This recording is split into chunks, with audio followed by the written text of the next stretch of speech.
Magandang araw Pilipinas, ako po Senyuy ng What's News. Window hours ng number coding scheme, itutuloy ng MMDA. Hindi na itutuloy ng Metropolitan Manila Development Authority o MMDA ang nauna nitong plano na tanggalin ang window hours ng number coding scheme sa Metro Manila. Mas mainam daw kasi na may window hours upang maiwasan ang pag-ipon ng mga sasakyan kapag rush hour. Iyan ang pahayag ni MMDA Acting Chairman Romando Artes. Mahihirapan din naman ang MMDA na hulihin ang mga lalabag sa coding dahil suspendido ang No Contact Apprehension Policy o NCAP. Dahil dito, tuloy ang number coding scheme sa NCR mula 7 AM hanggang 10 AM at 5 PM hanggang 8 PM. Hindi kasama dito ang Makati City na walang window hours kaya mula 7 AM hanggang 7 PM ang number coding scheme sa lugar. At para pag-usapan tungkol sa balita niyan, kasama po natin ngayon si Kuya Gama at Kokoy.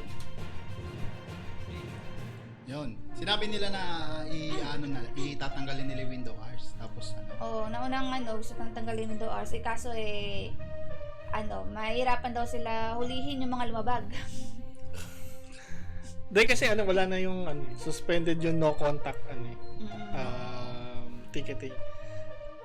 Pero di ba, nung sinabi nilang hindi nila kayang gawin yung trabahong manghuli nung lalabag dun sa patakaran. Pero at the same time, yung pagbaback and forth na tatanggalin, di tatanggalin, i-retain, or may bagong gagawin. Alam yun, parang hindi talaga alam yung ginagawa dun sa trabaho. Yung parang pinaglalaroan yung mga motorista kung ano yung gagawin, ano yung mag-experiment ng walang real basis na napapaganda yung sitwasyon. Puro band-aid solutions yung ginagawa. Matagal natin sinasabi na ang problema ng mass transportation, lalo sa kamay nila, ay dahil sa walang matinong public transportation. Kasi kahit yung mga may sasakyan, mas pipiliin nilang tawag doon? Yung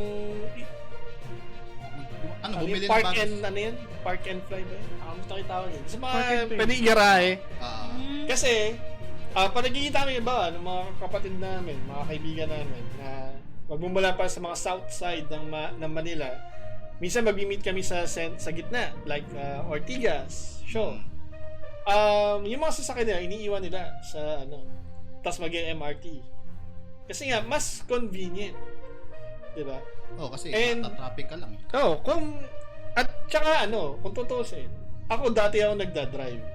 Dati ako may LTO driver's license. Dati ako may sasakyan. But I opted na wag nang magmaneho kasi nakaka-stress. And mas masarap maging pasahero kasi mas makakapagpahinga ka dahil ang driving kailangan din ng concentration and mental stability. Kasi kung hindi, ay road rage ang abutin mo tapos mabibwisit ka lang. Nakaka-drain yung traffic And sige. Yun kung maganda yung natin, yung public transportation natin, sigurado namang hindi na magsisibili ng sasakyan yan. Meron silang sasakyan, pero syempre mas pipiliin nilang mag-public transport na lang kasi nga may stress lang sila kung magda-drive pa sila, ganyan. Yun nga. Kung maganda yung public transport natin, yun na lang pipiliin nila. Pero kasi ang problema, yung mga nasa posisyon is hindi gumagamit ng public transportation. Yun lang. Yun pa lang sa Makati, walang window hours na Sa Makati lang. Kung doon ka lang iikot sa buong Makati, wala. Pero kung lalabas ka ng lungsod ng Makati, part na yun ng So madali na hulihin yung mga lalabag doon dala sa loob lang? Hindi, kasi bawat municipality, meron silang sariling traffic enforcement. Meron nga sila sariling ticketing dati nun ngayon nga, supposed to be dapat centralized na yung titiket, although hindi pa talaga pinapatupad. Sabi nga, hindi pa kumbaga suspended pa yung yung no contact. So, kumbaga yan na yung pagkakataon nga na gumana yung ating traffic enforcement, pero hindi. Parang, alam mo yung parang tinatamad sa trabaho. Yun nga eh. Binawi pa nila yung ano, na imbis Hindi yan na... mahuhuli lahat eh. Mm. Huwag na lang huliin. Yung bang parang yung mga pulis na nagdadahilan na magnanakaw na lang ulit yan, wag na ikulong. Diba? Oo. Yung ganong reasoning ang nakakabuisit kasi ano pa silbi mo? Ano pa silbi ng ahensya nyo? Ba't pa kayo binibigyan ng budget ng ano? Wala pala kayo. Tsaka marami naman kayong MMDA. Hindi lang naman kayo kakapkaso. Oo. So, And kung talagang gusto natin ng long-term solutions, meron naman tayong makikita ng mga ehemplo ng mga ibang syudad na nakasolve ng kanilang traffic problems. And yun nga ay yung lakas ng public transportation. na sa ibang bansa nagagawa naman. Actually nga, dun sa pinuntahan ni David nung nakaraan, tsaka ni Maris, libre yung yung tram. Yung trabaho. Ano siya, parang siyang maliit na tren na kasing laki lang ng kalahati siguro ng bus, parang ganun. And sasakay ka lang.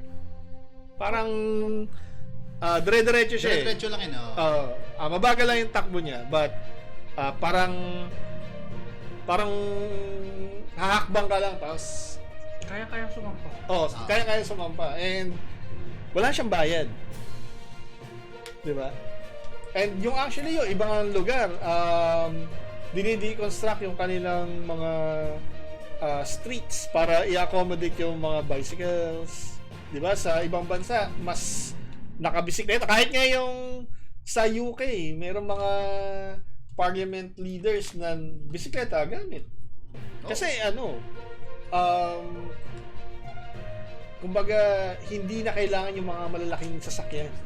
Tsaka ina-advocate nga na magbisikleta kasi mas makakales dun sa sa air pollution.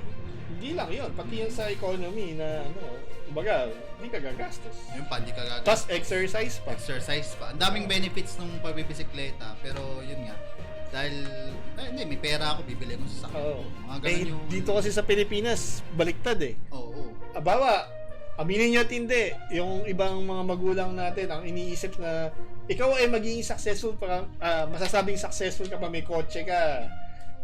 Di ba? May may magara kang kotse, may malaki kang sasakyan. Yun yung pamantayan eh. At yung pag-unlad, ang tingin ng mga mambabatas, yung mga politiko, kapag konkreto yung lahat ng nakikita sa paligid. Yun ang sign ng kaunlaran. Ito ang admin natin kahit nung nakaraan, di ba? Ano sinasabi to sa traffic? Yun daw ang sign of progress daw kapag may traffic. Pero yung traffic sa EDSA, ilang billion yung nawawala sa atin kada araw dahil lang sa traffic na yun. Tsaka In terms of revenue or growth. Yun, tsaka yung meron tayong bike lane sa Maynila. Pero yun nga, unfortunately, hindi naman nadadaanan ng maayos eh. Yung iba Kasi bako-bako. May iba may sira, yung iba may mga nakapark.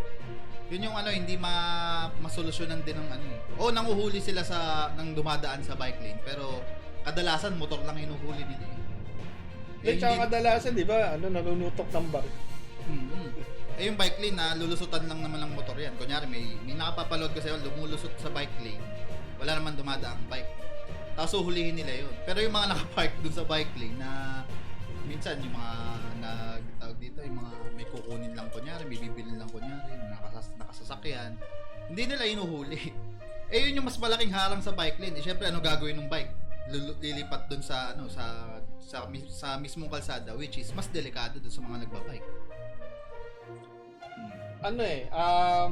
Kailangan political will. And siguro it's about time na hindi na mga dekotseng politiko yung ihalal. Kasi nga hindi nila alam yung hirap ng mga commuters. So yun, abangan natin yung pang-update. Tsaka huwag kayong maniwala dun sa kunyari nagko-commute na Kailangan yung Tapos talagang bibidyohan. nagko-commute, yung pumapasok araw-araw na naka-commute. Hindi yung isang araw lang, tapos doable naman. Tas VIP pa, maluwag.